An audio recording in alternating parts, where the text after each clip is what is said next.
Hello, everyone. This is Sonia here, continuing on with my wisdom talk about encountering the narcissist.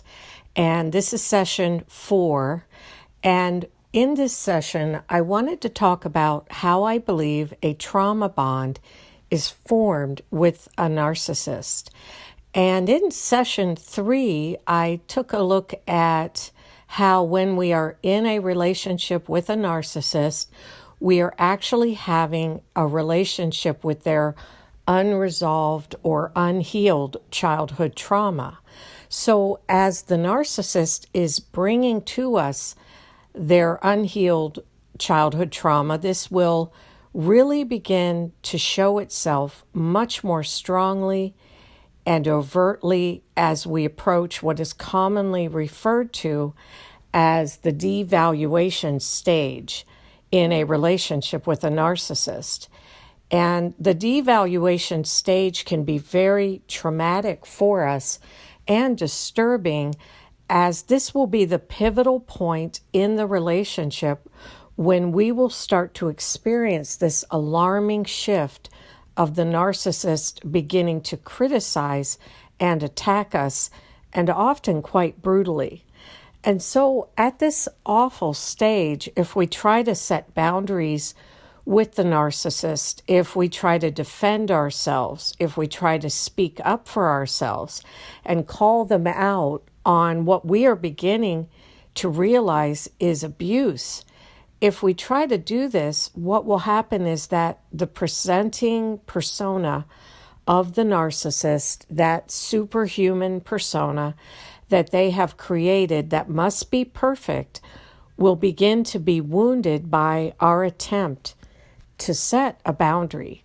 This will then cause the narcissist to feel threatened, and because a narcissist must be in control at all times, they will then attack us even more viciously to defend that hidden child within them. So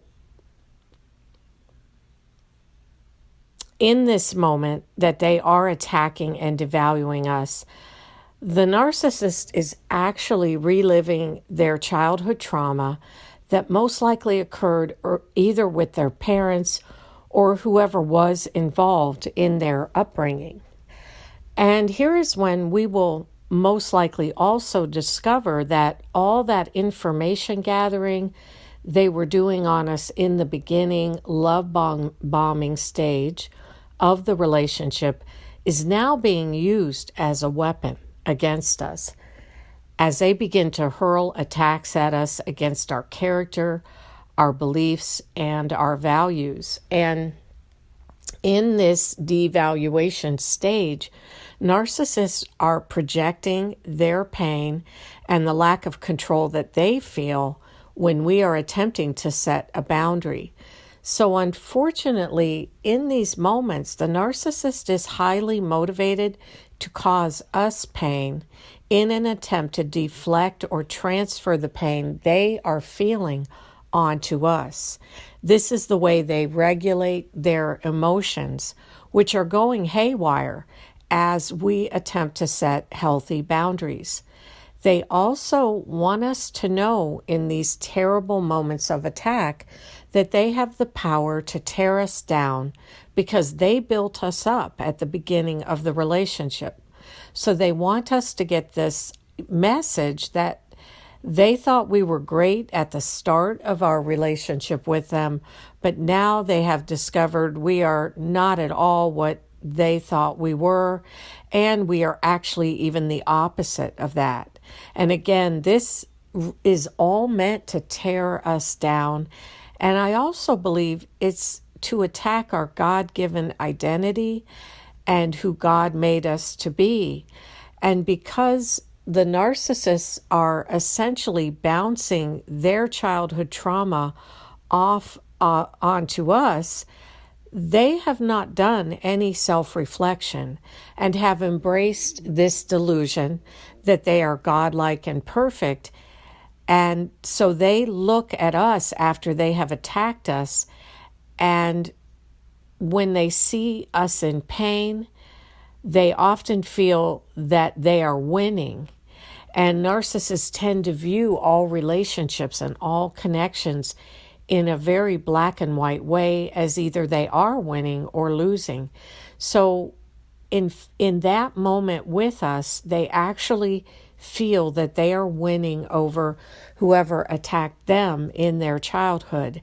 And if they see us then going along with the negative things that they are saying about us, and as they are using our deepest fears and insecurities against us, they will take all of this as our being in agreement with them.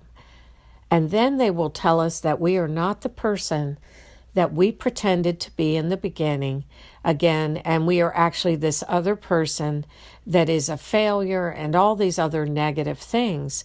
And at this point, the target person has been so beaten down from this constant devaluation and brutal attack that we often sadly can start to wonder if there might be some truth to what the narcissist is saying about us, because after all, they are aware of some of our failings or shortcomings that we previously shared with them.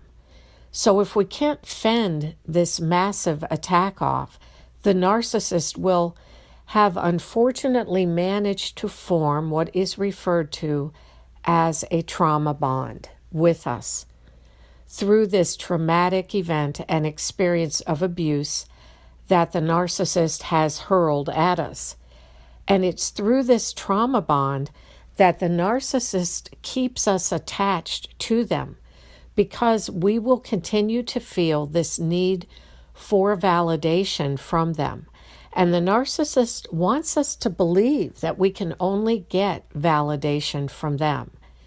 This trauma bonds us to the narcissist if we are unable to break free of it. However, thankfully, there is a way to break free.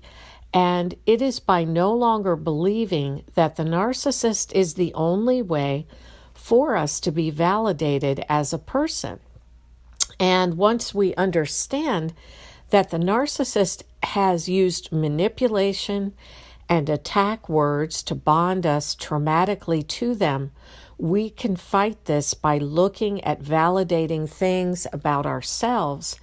And if we're struggling to do that, then we can look at and remember all the validating things that others in our lives who truly loved us have told us and said about us. And of course, from a spiritual perspective, I would like to add here that I believe we need to, at this point, run to God and pray and cry out for the love of God to heal us from this awful attack of abuse of who we are, and to bring us back to the truth of the beautiful person that God made each one of us to be. And so again, looking at this spiritually, I believe our identity is found in God, and deeply reacquainting ourselves with our relationship with God, the Lord, who can restore us, renew us, revive us, heal us, and bring us fully back to our God-given identity. I believe this is how we will heal. And so there is definitely hope for us to be renewed and restored. So I think I will wrap up session 4 here. And I do want to thank you for joining me. I hope you found this encouraging and helpful, especially if you are currently trying to find your way to healing after experiencing abuse in a relationship with a narcissist. And in the next video, session 5, I will be taking a deeper look at why I believe the narcissist devalues us and will ultimately discard us. So I look forward to seeing you in the next video.